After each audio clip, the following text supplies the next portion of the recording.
오늘 설교 제목이 박능쿨 vs 하나님 그렇게 나와 있죠.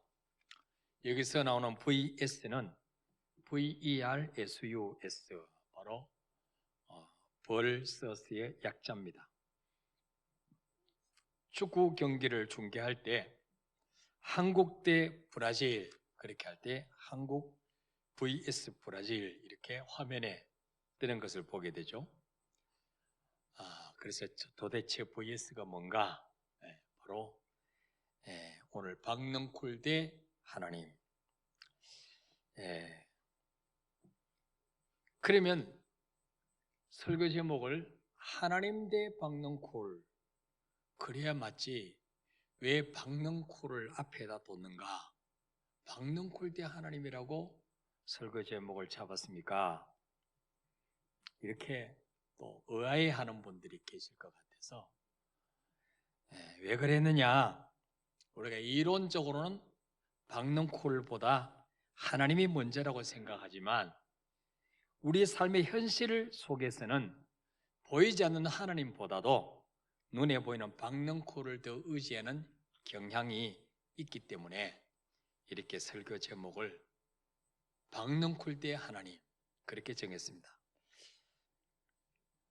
요나서를 우리가 강의하다가 성례주일과 또 추수감사 주일로 잠시 중단했는데 오늘 이제 다시 요나서를 시작하면서 지금까지 공부했던 내용을 잠깐 요약을 해보면 니느웨 가서 하나님의 심판을 외치라는 하나님 말씀이 실어서 정반대 방향인 다시스로 도망가던 요나는 그 풍랑 때문에 결국은 다시스로 가기 전에 바다에 던져졌고 큰 물고기 뱃속에 들어가서 죽을 고비를 넘기고 나서 다시 사명을 감당하기 위해서 니느웨로 왔습니다. 그리고 40일이 지나면 니느웨가 무너지리라 이렇게 선포했더니 예상 밖에도 니느웨 왕으로부터 시작해서 모든 짐승들까지 모든 백성들까지 금식하며 벼옷을 입고 회개하는 역사가 일어난 거죠. 이것을 보시는 하나님은 그들이 악한 길에서 떠난 것을 보시고 뜻을 돌이키셨다는 거죠. 내가 저 니느웨 백성을 다 멸망시키려고 했는데 회개하고 돌이키는 걸 보니까 용서해 줘야 되겠다. 그래서 재앙을 내리지 않겠다고 하셨어요.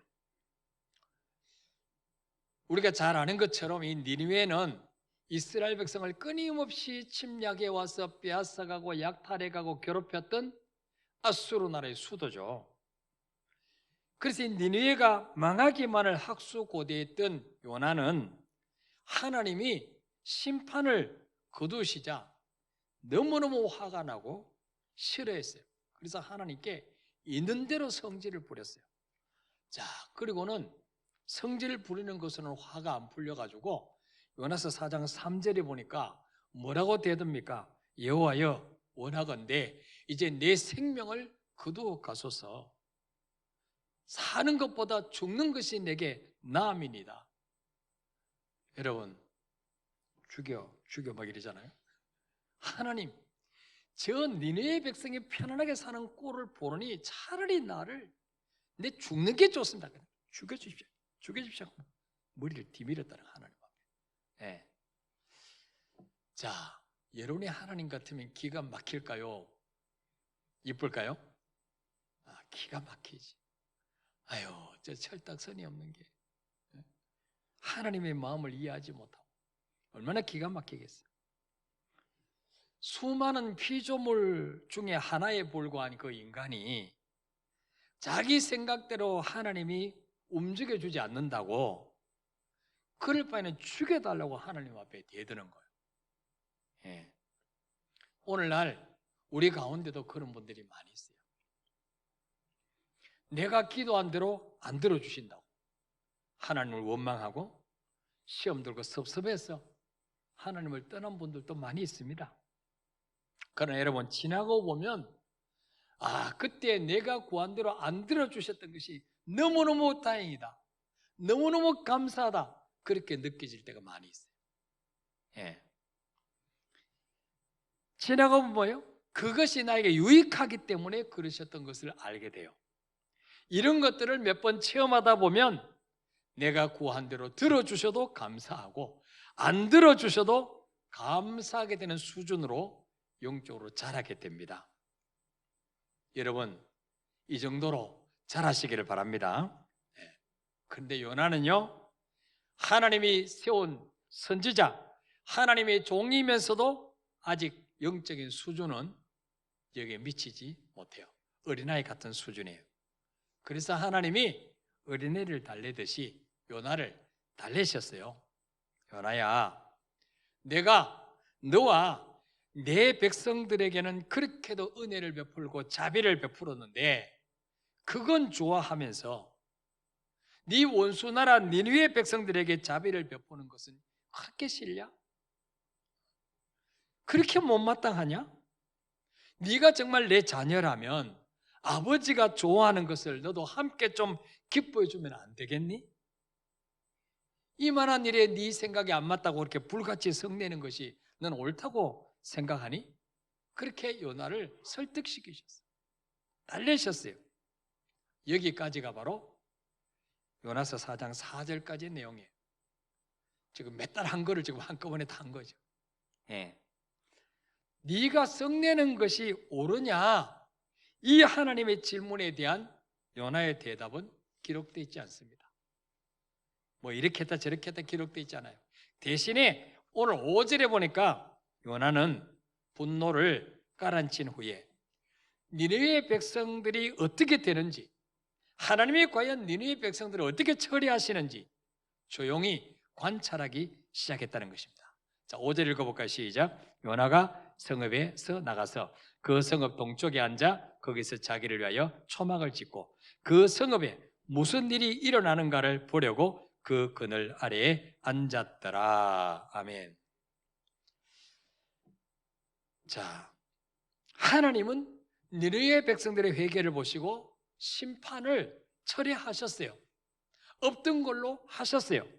그럼에도 불구하고 요나는 40일이 지나면 니네는 반드시 멸망할 것이라는 기대를 포기하지 않습니다.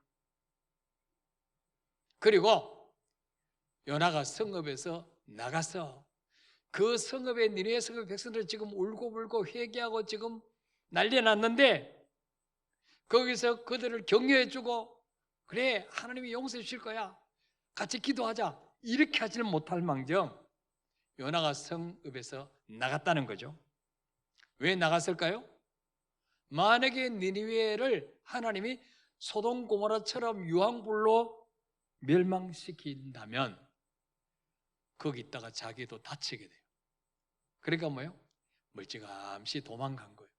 성읍에서 나가서 그리고 뭐 성읍이 잘 보이는 높은 곳에 올라가서 자기를 위하여 뭐를 지었어요? 초막을 지었어요. 초막.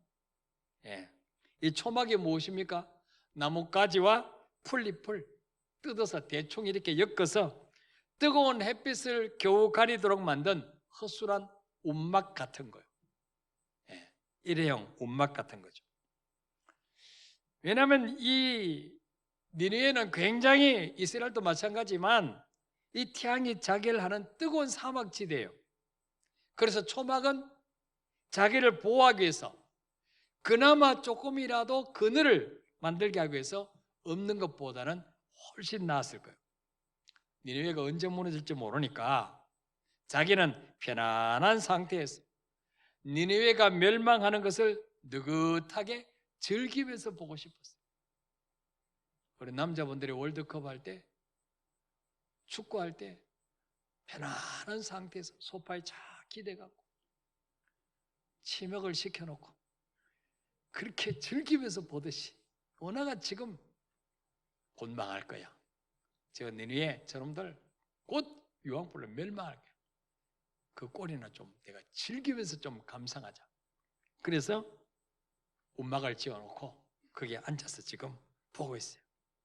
자, 그런데 6절에 보니까 어떤 일이 벌어집니까?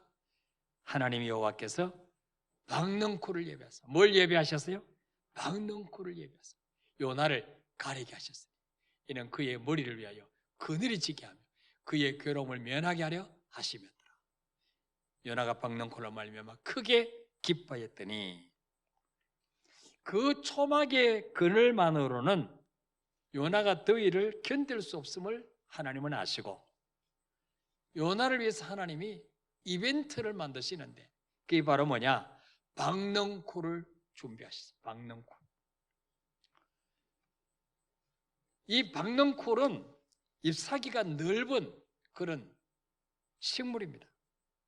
그래서 초막을 시원한 그늘을 지게 만들어서 요나의 머리가 뜨겁지 않도록, 일사병 걸리지 않도록 그의 괴로움을 면하게 하시기 위해서 하나님은 박능코를 준비해 주셔서 그 초막을 그늘로 덮게 해주셨어요. 여러분 보세요. 요나는 하나님의 처사가 자기 마음에 들지 않는다고 못마땅해서 불같이 화를 내었지만, 하나님은 어떻습니까? 요나가 행한 대로 갚지 아니하셨어요.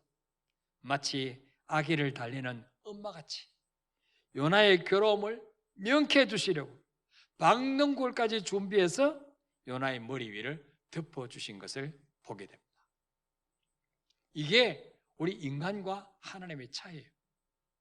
예. 지금도 하나님께서 우리 행위대로 갚으시면요, 다 살아남을 자가 없어요. 근데 하나님은 인내하시고 참으시고 기다리시는 거죠. 예. 인자가 풍성하시기 때문에. 자, 이때 요나의 반응이 어땠어요? 우리 6절 띄워보면 끝에 요나가 박능콜로 말미암아 어떻게 했어요? 그냥 살짝 좋아한 정도가 아니에요. 크게 기뻐했다. 와, 박능콜이 생겼네. 어제까지 없던 박능콜 어떻게 생겼어? 이야, 신기하다. 오, 이제 좀 살만하네. 네? 크게 기뻐했다는 거죠. 보세요, 요나가 얼마나 어린아이 같아요? 방금 전까지도 막 성이 나가지고 막 하나님 앞에 대들고 죽여달라고 들이미던 이 요나가 말이죠, 그 박능콜 한 포기 때문에 그렇게 기뻐하는 거예요. 행복해하는 거예요. 예. 얼마나 어린아이 같아요. 하나님이 니느웨 백성을 용서해 주시는 것에 대해서는 배가 아파서 속이 부글부글 끓었는데, 자기 머리 위를 박능콜로 시원하게 덮어주니까 크게 기뻐했다는 거죠. 예. 여러분, 우리에게도 이런 모습이 없는지 살펴봐야 돼요. 이 일이 정말 하나님이 기뻐하시는 일인지 그렇지 않는지 여기에 대해서는 전혀 관심이 없고, 나에게 유익이 되면 너무 좋아하고 할렐루야 그러고, 나에게 복 주시는 것은 당연하게 생각하고, 다른 사람에게 좀 하나님의 관심을 가지고 잘 되게 하시면 배가 아파서 견딜 수 없는, 이런 마음이 우리에게 없는지를 살펴보세요. 이게 바로 요나의 마음이에요. 요나의 마음. 왜 그럴까요? 모든 인간은 죄인이기 때문에. 죄인이기 때문에. 남 잘 되면 그냥 배가 아파. 배 아픈 정도가 아니고 설사가 나, 설사가. 근데 여러분, 그날 너무 행복했어요. 초목 위에 박능콜까지 생겼으니까.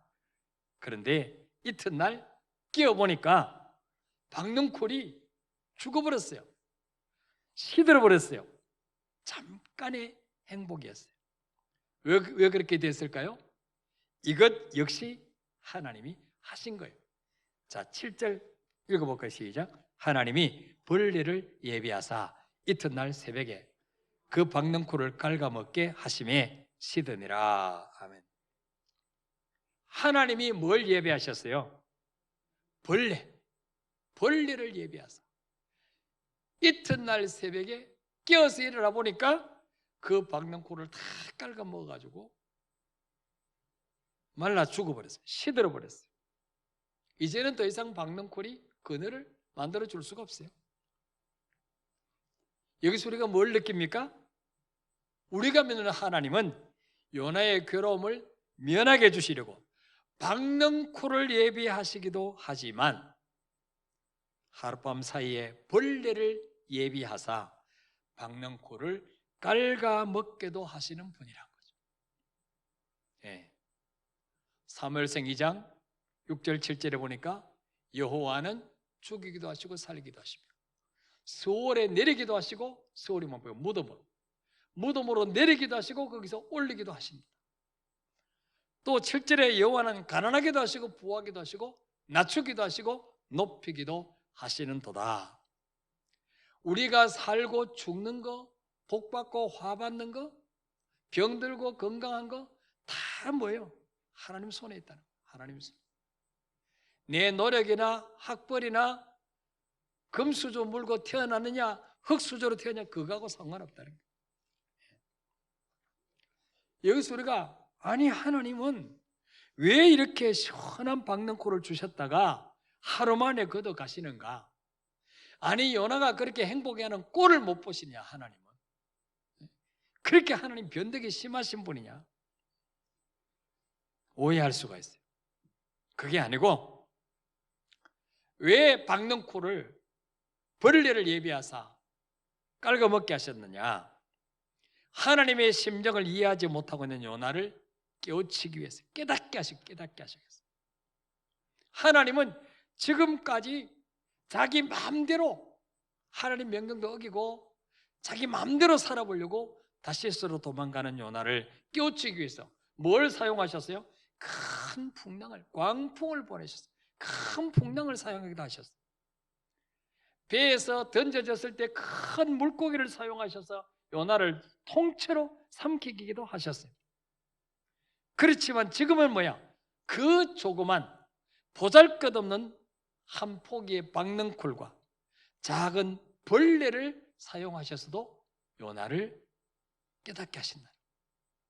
예. 요나가 그토록 의지하던 박넝쿨도 시들어 버렸는데 아침이 되자 뜨거운 동풍까지 불어왔어요. 자, 8절 읽어볼까요? 시작. 해가 뜰 때에 하나님이 뜨거운 동풍을 예비하셨고 해는 요나의 머리에 쪼임에 요나가 혼미하여 스스로 죽기를 구하여 이르되 사는 것보다 죽는 것이 내게 나으니다 하니라. 아멘. 자, 해가 뜰 때에 하나님이 뜨거운 동풍을 예비하셨고 뜨거운 동풍이 요나를 괴롭게 한 때는 해가 뜨기 시작하는 아침이었어요. 요나는 박넝쿨이 시든 데 대한 대책을 세울 겨를도 없이 이전보다 더한 괴로움을 맞게 되었습니다. 해만 떠도 뜨거워서 견딜 수 없는데 뭐까지 불었어요? 뜨거운 동풍까지. 이 뜨거운 동풍도 누가 예비하셨다고요? 하나님이 뜨거운 동풍을 예비하셨다. 이게 뜨거운 동풍은요 북아프리카에서 지중해 연안으로 불어오는 열풍 시로코라고 하는 이름의 뜨거운 열풍이에요. 열풍. 어떤 데는 대단한 열기를 가지고 있기 때문에 사람이 호흡까지 곤란하게 만들 정도로 이 동풍이 강하다 그래요. 모래바람인데 숨이 턱턱 막혀 숨을 쉴 수 없을 정도로 열기가 막 뿜어나오는 그런 바람이에요. 그게 뜨거운 동풍이에요. 이 뜨거운 동풍은 여기만 등장하는 게 아니고 출애굽기 14장에도 등장해요. 자, 출애굽기 14장 21절 한번 볼까요? 시작. 모세가 바다 위로 손을 내밀매 여호와께서 큰 동풍이 밤새도록 바닷물을 물러가게 하시니 물이 갈라져 바다가 마른 땅이 된지라. 아멘. 자, 이스라엘 백성이 하나님의 능력으로 애굽에서 해방됐어요. 적과 꿀이 흐르는 가나안 땅을 가는데 얼마 가지 않아서 앞에 홍해 바다가 딱 가로막혀 있어요. 뒤에는 애굽 군대가 추격하고 있어요. 이스라엘 백성들이 모세를 원망합니다. 여기서 죽게 만들려고 애굽에서 인도했냐? 그때 하나님이 모세에게 모세야 두려워하지 말고 네 지팡이를 들어서 바다를 내밀어서 갈라지게 하라. 모세가 바다 위로 손을 내밀매 여호와께서 뭐예요? 큰 동풍이 밤새도록 바닷물을 물러가게 하시니, 여기서 큰 동풍은 바로 요나에게 불어왔던 뜨거운 열기를 동반한 바람이에요. 이게 바닷물을 갈라지게 만들었어요. 예. 여러분, 이 동풍이 얼마나 뜨거웠으면 방금 전까지 바닷물로 가득 차 있던 그 밑바닥, 그 갯벌이 하룻밤 사이에 마른 땅으로 바뀔 수가 있겠어요. 여러분, 바닷물을 빼고 나면 들어가면 발이 푹푹 빠지죠. 예. 근데 한 달 지난 것도 아니고 하루 만에 바닷물이 뭐예요? 200만 명의 이스라엘 백성들이 건너가도 빠지지 않는 마른 땅이 됐다. 육지로 바뀌었다는 거죠. 이거는 바로 뭐예요? 하나님이 뜨거운 열을 동반한 바람을 밤새도록 불게 만드셔서 그 발이 푹푹 빠지는 갯벌을 마른 땅으로 만드셨다. 예. 여러분, 겨울에 양말을 빨아놨는데 외출할 때 됐는데 안 말랐어요. 덜 말랐어. 그럼 어떻게 해요? 비닐봉지 안에 양말을 넣어가지고 드라이기로 쫙 해요. 그러면 금방 말라버려요. 우리 사람이 그렇게 하는 거 몇 번 봤어요? 네. 이 드라이기, 동풍입니다.